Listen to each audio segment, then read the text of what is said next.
Welcome to InvestEd. So, welcome guys sa InvestEd. So, ngayon yung ating reviewin na stocks or i-analyze is yung company na SPC Power Corporations. Okay? Okay, marami kasi nagre-request sa atin ng stocks na to, no? I-review daw natin, bigyan natin ng analysis, no? Okay? Sa pag-analyze natin ng stocks, malalaman natin kung ano yung intrinsic value ng isang stocks, malalaman natin kung maganda ba yung fundamentals ng isang stocks, kasi napaka-importante. Bago tayo mag-invest sa isang stocks, dapat alam natin kung ano yung kanilang intrinsic value, ano yung fundamentals ng pag-i-investa natin, and nag-grow ba yung company, no? So, yun yung mga aalamin natin sa video na to, no? So, ano yung matutunan natin sa pag-aaral ng stocks at sa pag-analyze? So, una, yung history of SPC, about SPC, technical analysis of SPC, financial report of SPC, intrinsic value of SPC, and buy or sell or good or bad companies pa itong SPC, no? So, lahat ng yan, ipagsasama-sama natin sa isang video, okay? And para makabuo tayo ng conclusion kung ano bang gagawin natin o mag-invest ba tayo or hindi. Okay guys? So kung ready na kayo, see you on the other side. Welcome guys sa channel natin. So dito binabahagi ko yung 7 years of experience ko sa pag-trade ng stocks and forex, and also sa pag-invest ko sa stock market. Ang kagandahan pa dito, it's completely free. Ang gagawin nyo lang, i-subscribe at pindutin ang bell button para ma-notify kayo sa mga bagong uploads na lalabas. Okay guys, kapag napindot nyo na, ano ba ang matututunan nyo dito sa channel natin? So dito, nagba-backtest tayo ng strategy, no? Kung ano yung mga gusto ko yung i-backtest na strategy, comment nyo lang and gagawin natin ng backtest dyan. At binabahagi ko rin kung paano ako nag-i-invest sa stock market using intrinsic value. And then, meron tayong market recap, okay? So, kung may mga gusto ko yung ipa-request na stocks, ipa-analyze, so, i-comment nyo lang dyan, and then, igagawa natin ng paraan para ma-analyze natin yung stocks na yan. Okay, guys? At meron din tayong weekly analysis sa ating channel. Okay, sa Trading 101 naman, dito naman, binabahagi ko dito kung paano tayo magsisimula sa pag-trade at ano yung mga kalagahan ng support and resistance. Okay? So, dito ko siya binabahagi. So, yung the last, yung learn to trade Forex. So, dito binabahagi ko kung paano ako nag-trade sa Forex. Okay? So, yung mindset ko sa Forex at saka stocks is pareho lang sa pag-trade. Okay guys, kung interesado ka sa mga nabanggit ko, please subscribe and see you in the other side.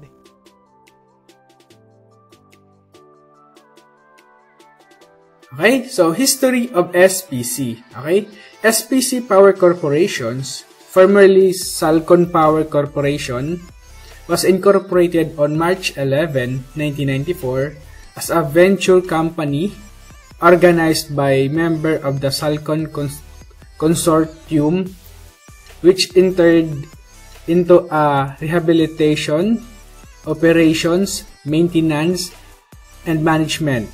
Okay.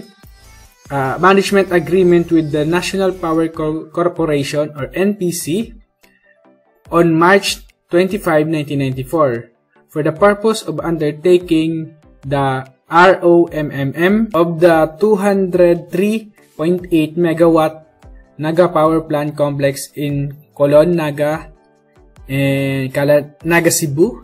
SPC has authorizations to sell all of the electricity generated from Naga Power Plant Complex to NPC under take or pay agreement. Okay?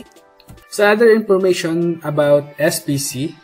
SPC subsidiaries are SPC Island Power Corporation, Cebu Naga Power Corporation, SPC Malaya Power Corporation, Bohol Light Company Incorporated, and SPC Light Company Incorporated. The company associates are Mactan Electric Company Incorporated and KSPC Power Corporations. Okay? SPC Power Corporation, together with the subsidiaries, generated and distributes electricity in the Philippines. The company operates through generations and distribution segment. It engaged in the rehabilitation, operation, and maintenance and management of the 200 megawatts of Naga, a power plant complex in Colon, Naga, and Cebu. Okay. The company also operates a 146.5 megawatts in diesel power plant at 22 megawatts Bohol diesel power plant in Tagbilaran City, and a diesel power plant located in the island of Olango and Lapu-Lapu City. Okay, so alam na natin yung information about SPC. So, tumungo na tayo sa technical analysis of SPC. Okay, welcome guys sa chart ni SPC. Okay, so nakikita natin dito no, na tinest niya yung ating resistance na nilagay dito. No? Ayan, tinetest niya. And then, ngayon, nagkaroon siya ng bearish candle no, dito sa area na to. Okay? So, as we can see, no, kapag break niya na to, no, ang gusto natin kasi makita sa kanya is ganito, no? Okay? So, maganyan siya. Okay? Test niya ulit to. And, yan. Ganyan, no? And i-test niya to, no? Para masabi natin, ito ay strong confirmation na ito ay na-break niya na tong area na to na resistance. So, in this case, kapag na-break niya na at nagkaroon ng ganito, ito na yung magiging support, no? Okay? So far nakikita natin na si SPC ay itatest yung level na yan. Okay? And yung kanya namang support is nandito na yung area na yan. Okay? So, as long as na nag-trade siya dito sa level na yan, so ibig sabihin yan, consolidation siya sa loob nitong area na yan, no? Okay? So, titignan natin sa mga susunod na araw o sa susunod na mga week, no? Kung ano yung susunod na mga galaw niya. Okay? And, yun nga, no? Naglabas sila ng kanilang earnings, no, na talagang meron silang net income but bumaba sila ng yung kanilang net income na binaba. Okay? But still, it's a good sign na profitable pa rin yung company na to even though na nagkaroon nga ng COVID, no? So, ayan, na. Then, nakita natin dito na yung kanyang dip, no? Nung time na nagkaroon ng, sa pandemic, no? Ayan, nakita natin yung dip na yan. Okay? Then, nag-bounce siya, no? Ayan, nakita natin. From this area, consolidation na siya. And until now, ayan, susubukan niyang i-test yung level na to, yung resistance na nandito, no? Okay? So, okay guys. So, yun lang muna yung ano natin sa kanya, no? Analysis kay SPC about sa kanyang technical analysis. And back to the topic tayo, guys. Okay guys, so tapos na natin yung technical analysis of SPC. Okay? So nalaman na natin kung ano yung information niya, no, about sa technical. Okay? And dumako na tayo sa susunod pa nating pag-aaralan, which is yung free cash flow ni SPC. Okay? So, guys, napaka-importante sa kung mag-invest tayo sa isang company or nag-analyze tayo ng isang company, aalamin natin yung free cash flow every year ng company. Kung lumalaki ba or negative ba ang free cash flow niya. Okay? So, bakit natin inaalam, no? Bakit natin aalamin yung free cash flow? Okay? Kasi, ang free cash flow, okay, is dito nila kinukuha yung pangbayad nila sa dividendo, pang-improve, okay, ng kanilang company, okay? And pag-buyback of shares, no, ng kanilang stocks. So, ito yung mga una nating titignan kapag nag-analyze tayo ng company, yung free cash flow. Ano ba ang meron sa free cash flow, no? For the years, nakikita natin yung kanyang free cash flow, no? From 2015, yung kanyang free cash flow is nasa 361.20 million.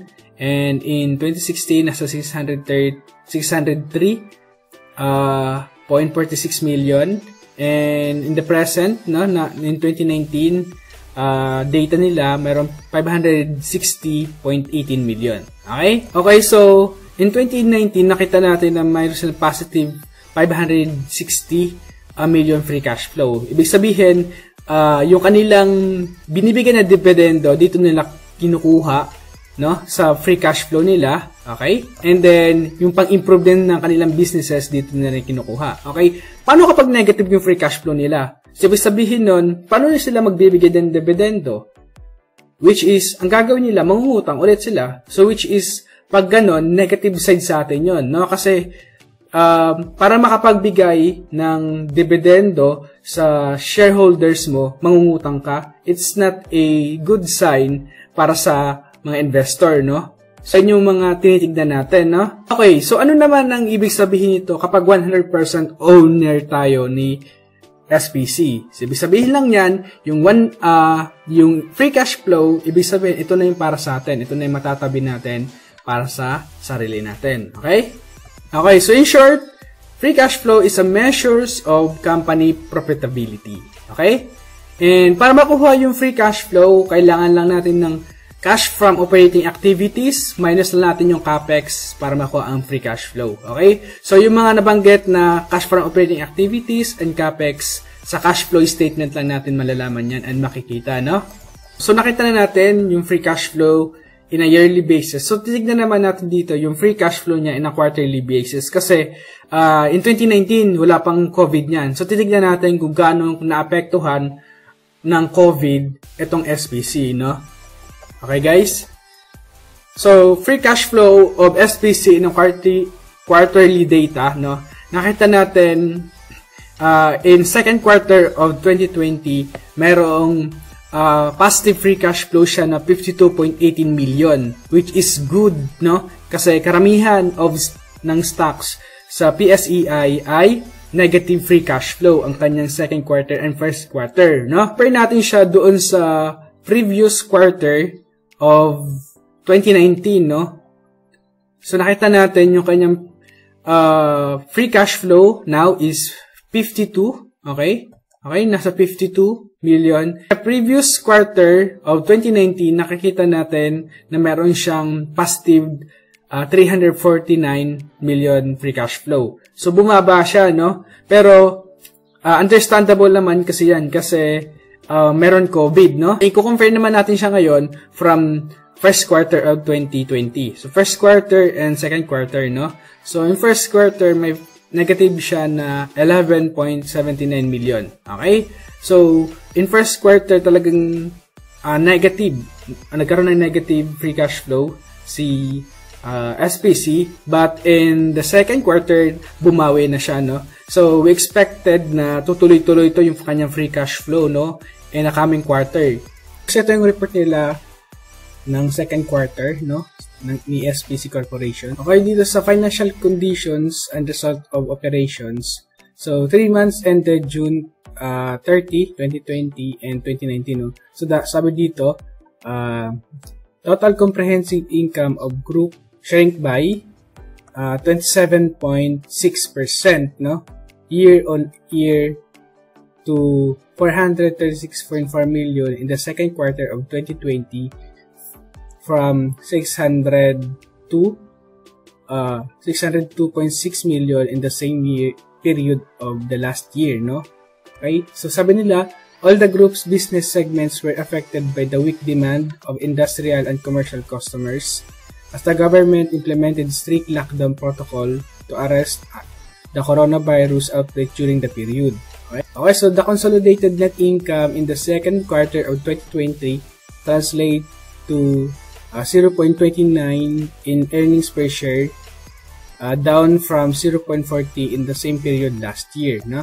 Okay, so yung kanilang earnings down by 10.3% from 403.5 million in the last year. And now, meron na lang silang 361.8 million, okay, income ngayon, no? So, nakikita natin na naapektuhan siya ng COVID, no?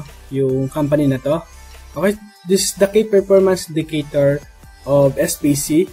So, the following financial indicators are used among others to evaluate the performance of the group as of June 30, 2020 and December 31, 2019, and for the 6 months ended in June 30, 2020 and 2019.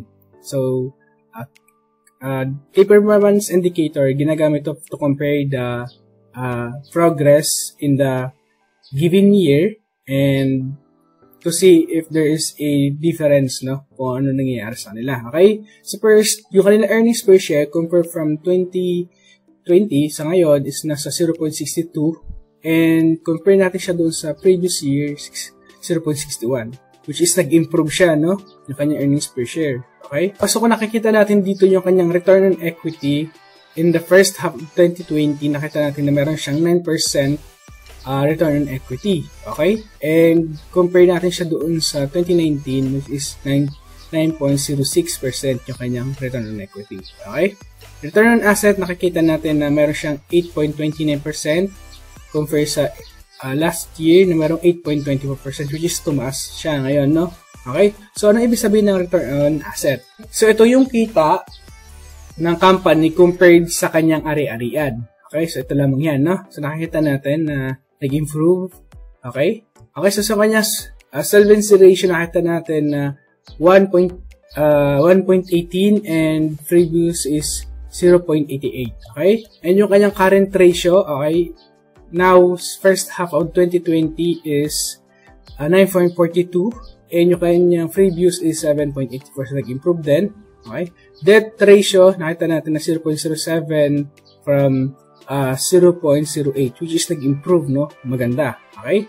Then, yung kanyang debt to equity ratio in first half of 2020,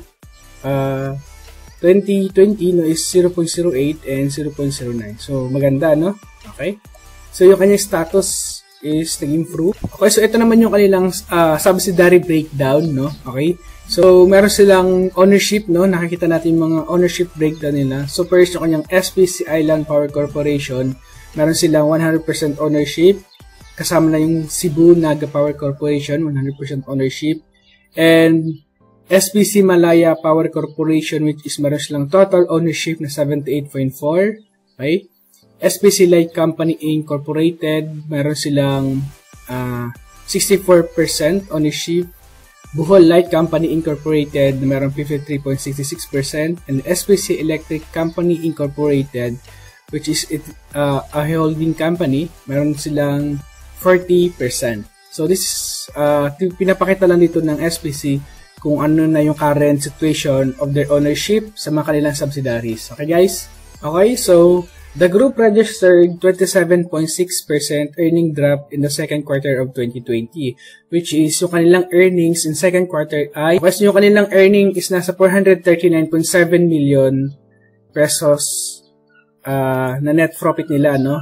In the second quarter, which is maganda kahit pa paano, diba? Kahit may COVID, no, meron pa rin silang earnings na napoproduce, no? So yung paliwanag nila dito is because of the second quarter of 2020 of its business were affected by weaker power demand and of industrial and commercial customers. When the government implemented strict community quarantine measures to arrest the coronavirus outbreak during the period, no? So, however, starting on June 2020, the power demand is observed gradually pick up as an industry and commercial establishments are set to resume operations under less strengthening community quarantine measures, no? In both Luzon and Visayas, the group will continue to further monitor the situations, no? Okay? Okay, so ito lang muna yung kanilang report, no? Report ng kanilang second quarter of earnings. So, nakita natin kung bakit, ano yung kadahilanan, bakit nag-drop yung kanilang earnings, but it's still profitable in the second quarter of 2020, no? Okay? So, yung susunod natin ina-analyze is yung earnings per share versus free cash flow per share. Okay? So, bakit natin ito ina-analyze? Okay? Kasi gusto natin i-compare yung quality of earnings sa kanyang free cash flow. Okay?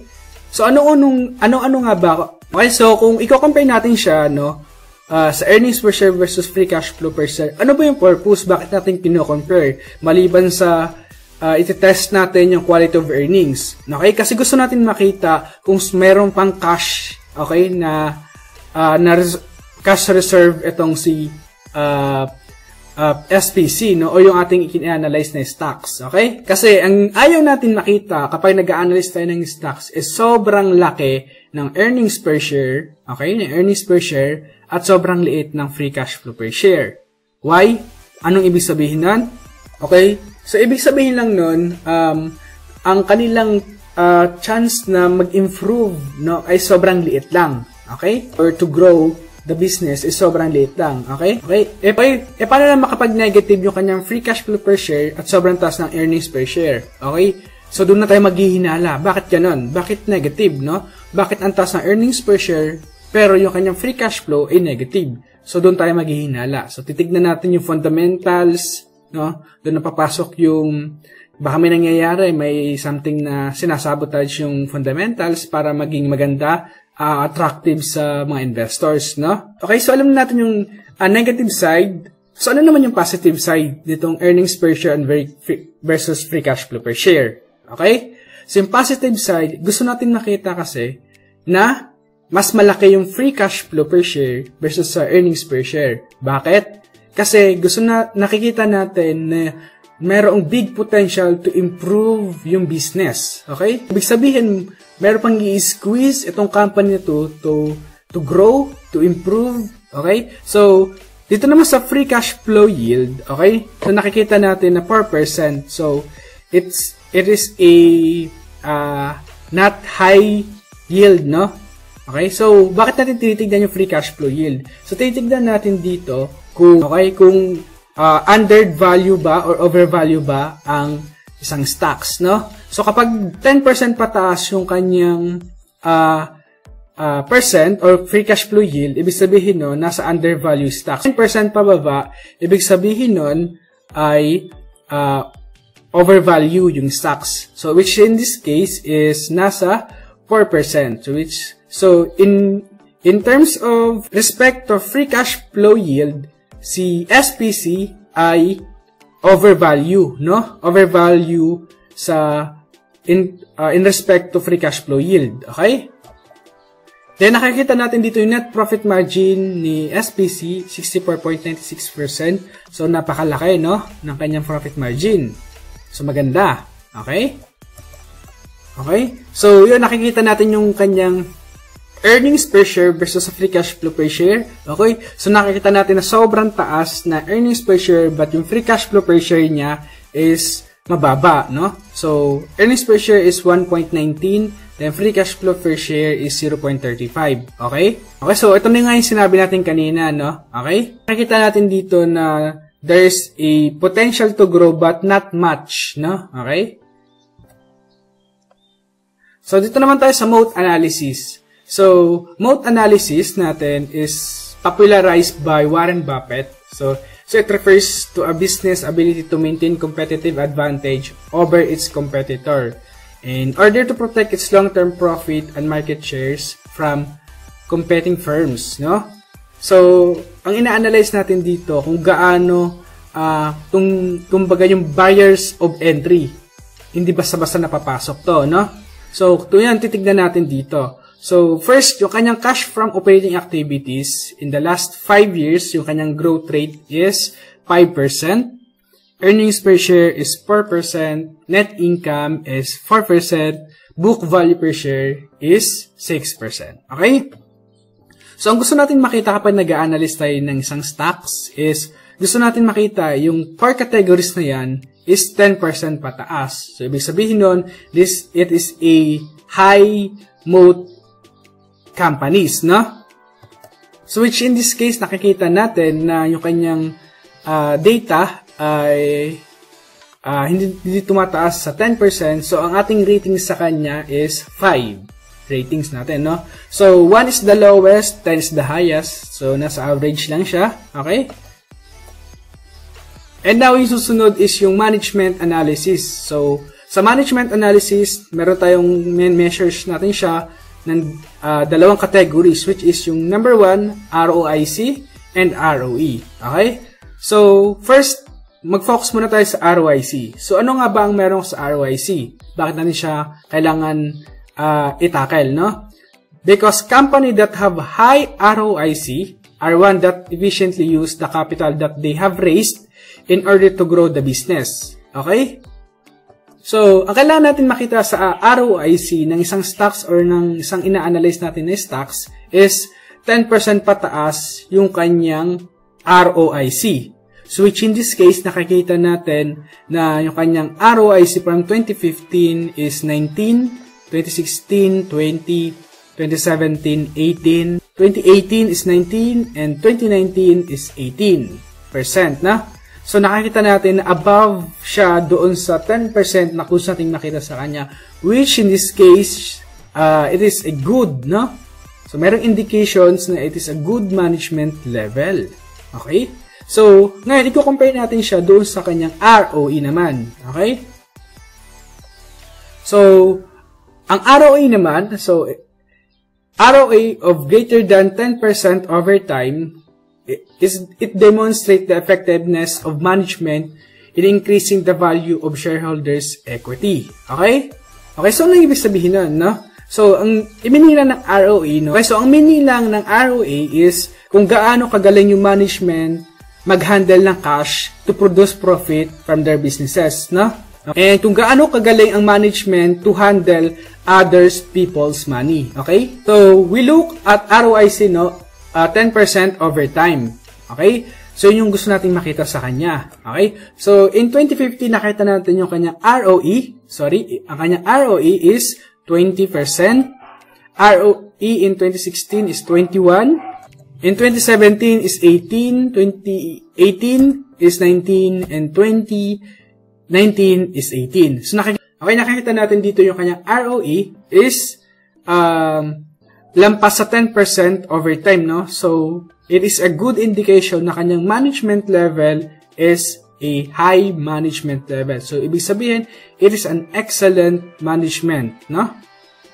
Okay, now, so dumako tayo sa debt analysis, no? So, we analyze company with debt analysis or debt earnings ratio, no? Or debt to earnings ratio. So, bakit natin tinitignan yung kanyang debt to earnings ratio?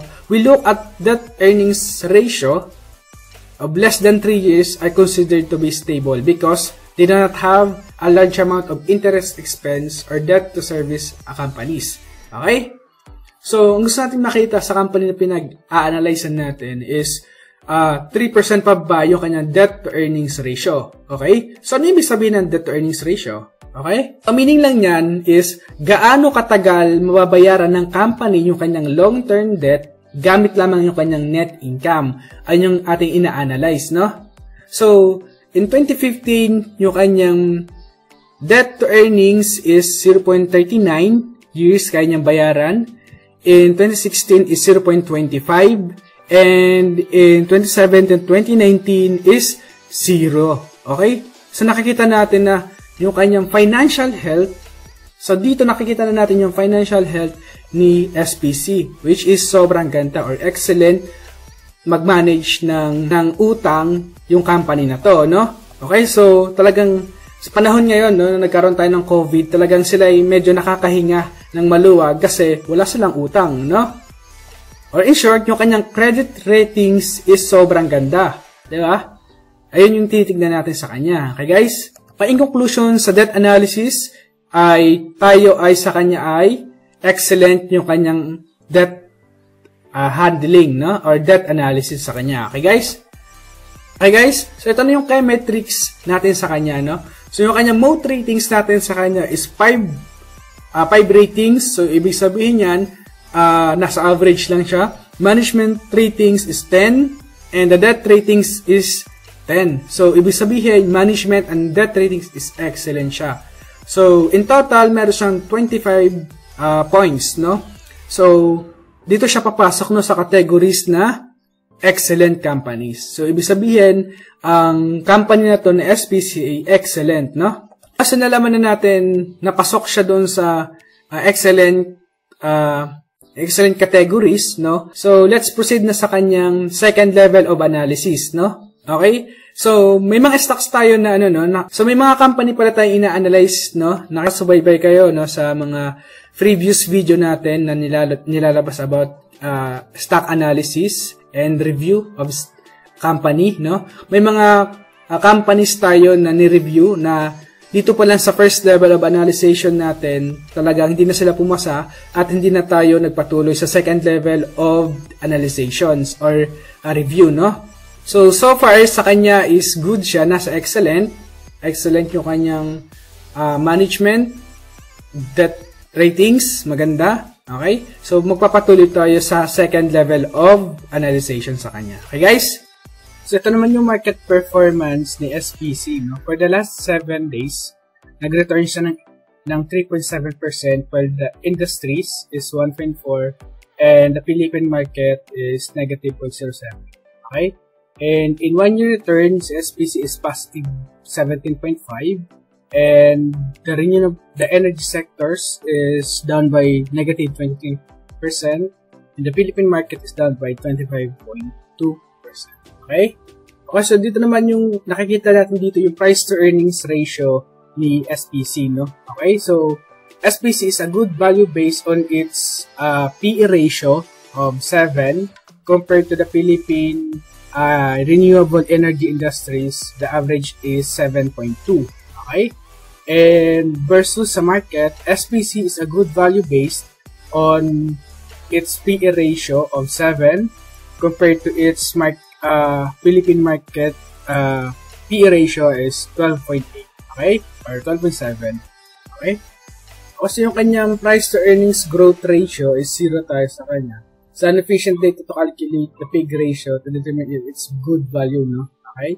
Okay, so pagdating sa price to book ratio, okay, SPC is overvalued based on price to book ratio of 1.2 compared to the Philippine industries is nasa 1. Okay? So, overvalue siya in terms of price to book ratio. Okay? Okay, so nakikita naman natin dito yung kanyang financial position. Okay? So, nakita natin yung kanyang short-term assets is sobrang laki, no? Meron siyang 4.7, where the liabilities is 431. Okay? And kanyang long-term assets is 7.25 billion, and yung kanyang liabilities is nasa 397.71 million lang. Okay? So, ano ang ibig sabihin nitong short-term asset and short-term liabilities? So, ibig sabihin lang nito, yung kanyang asset, kaya niyang i-convert within a year, no? Yung kanyang asset into cash. Okay? So, yung short-term liabilities is, ito yung short-term obligations ng company na binabayaran nila, no? So, less than 1 year yan, no? So, yung kanyang obligations. Okay? So, sa long-term asset and long-term liabilities, so, ano lang yan, parang more than 1 year yung kanyang kinikater dyan, no? Okay, so, SPC short-term assets exceed its short-term liabilities. Okay, so nakita naman natin na ang kanyang short-term assets is 4.07 and yung kanyang short-term liabilities is 431.8 million lang. Okay, and SPC short-term assets exceeds its long-term liabilities, which is good. Okay, which is good kasi nasa 397 million lang yung kanyang short-term liabilities. Okay? So, nakikita natin dito na yung kanyang financial health is napakaganda, no? Napakaganda ng kanyang position about sa financial status niya. Okay, so ito naman yung kanyang debt to equity ratio. No, nakikita natin na 0% yung kanyang debt to equity ratio. Meaning, okay? So, meaning lang yan, and every 1 peso na ginagamit ng company through its operation, 0% on financed by utang. So, which in this case, maganda kasi, okay, yung ginagamit nila through operation is pure profit lang nila, no? So, hindi sila nagkikater ng utang na ginagamit, no? So, ayan, nakita natin yung kanyang debt to equity ratio history. Ayan. No? Which is maganda. Kasi ang gusto natin makita is 40% patbaba lang yung kanyang debt to equity ratio. So, which in this case, 0. So, maganda. Maganda yung company na to, ano? Maganda yung financial status ni SPC. Kasi ano yung note natin sa kanya, no? So, yung note natin sa kanya is SPC is a debt-free. SPC has no debt compared to 5 years ago when its debt to equity ratio is 11. Okay? So, SPC has no debt, therefore, it does not need to cover by operating cash flow, no? SPC has no debt, therefore, a coverage of interest payment is not a concern, no? Okay, this is the balance sheet snapshot of SPC. So, nakita natin wala siyang red. Okay? So, maganda, no? Okay, so SPC Power current dividend yield is reliability and sustainability. No? So nakikita natin dito, yung kanyang current yield or dividend yield is 13.10%. It is a year per year, no? Per year basis. So 13.10% per year. Okay? Also, this is the dividend yield versus the market. So nakita natin dito, SPC dividend is 13.1% is higher than the bottom 25% dividend payers in the Philippine market, which is 1.69, and higher din siya doon sa atin market top 25% is 4.8 lang, no? So nakikita natin na mataas yung kanyang dividend per year na binibigay, no, na 13.1%. Okay? So, ito naman yung kanyang stability and growth payments of dividend, no? So, nakikita natin yan. Yan, per year yung kanyang dividend yield. Okay? So, nakikita natin kung magkano yung binibigay nila. Yan, per year. Okay? So, ito yung history, no? So, from April 26, 2010. So, ayan, nakita natin yung dividend niya. From dividend yield 1.4% to 13.1% per year. So, talagang sobrang laki ng kanyang tinaas, no? Dividend. So, sabihin, in terms of dividend, it is a good dividend company, no? Itong si SPC, no? Okay? And then, nakikita natin na over the past 10 years, nag-increasing talaga yung kanyang dividend, no? Okay? So, ito naman yung kanyang current payout to shareholders, no? Okay, so, nakikita natin dito na 92% ng kanyang earnings ay binibigay niya sa dividendo, no? And yung kanyang 8% na natitira is retained na, no? Sa kanilang pag-improve, no? So nakikita natin na sobrang laki ng binibigay nilang dividendo sa kanilang shareholders. Okay? Okay, and then this is the leadership team of SPC. Yung kanilang founder is si Dennis Villarreal, okay? So mayroon siyang tenure na 26 years, okay? And meron siyang ownership na 0.43% of a company and worth of 54 million, okay? Okay, so yung kanilang average tenure is 2.3 years, okay? And yung kanyang average age is nasa 61.5 years old, no? So, SPC management team is considered experienced because of 2.3 years average tenure, no? Okay? Kasi ayaw natin kasi makita sa management na every year nagpapalit sila ng executive, nagpapalit ng vice president, CEO, something, no? So, ayun yung ayaw natin makita, no? Okay, and then this is the board member of SPC. And nakakita din natin dito yung sa kanila, yung kanilang tenure and yung kanilang ownership, no? Okay? And this is the ownership breakdown of SPC, no? So, pang public companies, meron silang 59.5%, private companies, 26.2%, individual insiders, 1.2%, general public na merong 13.1%.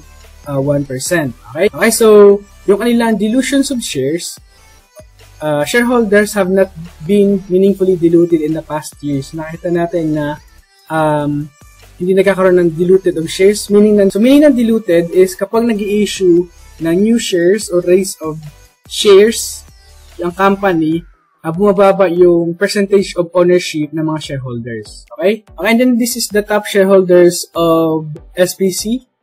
Okay? 37.96% owned by Korea Electric Power Corporation, which is meron silang current value na 4.8 billion sa kanila. Okay?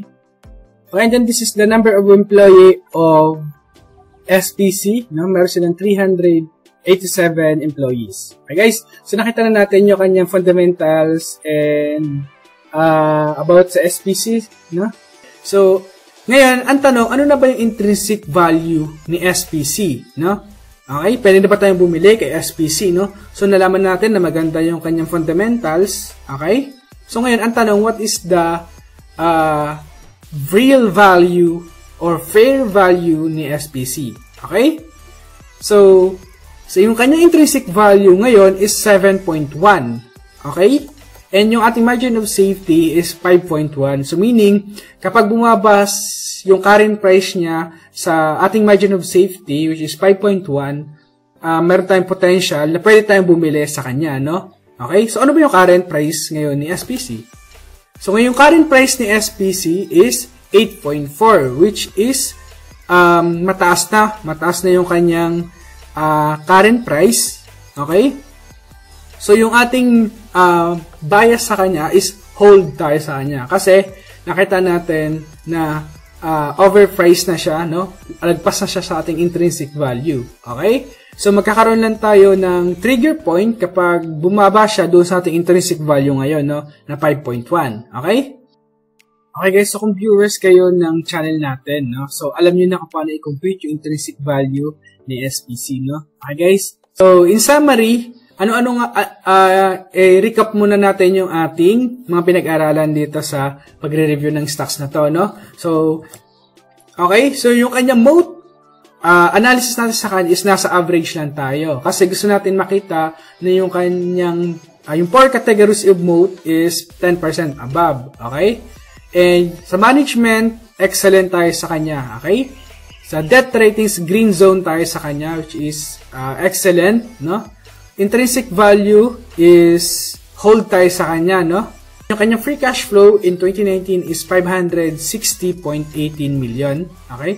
And yung kanyang earnings per share versus free cash flow per share is nasa average tayo sa kanya. Kasi mas malaki yung kanyang earnings per share and versus sa free cash flow per share. Okay?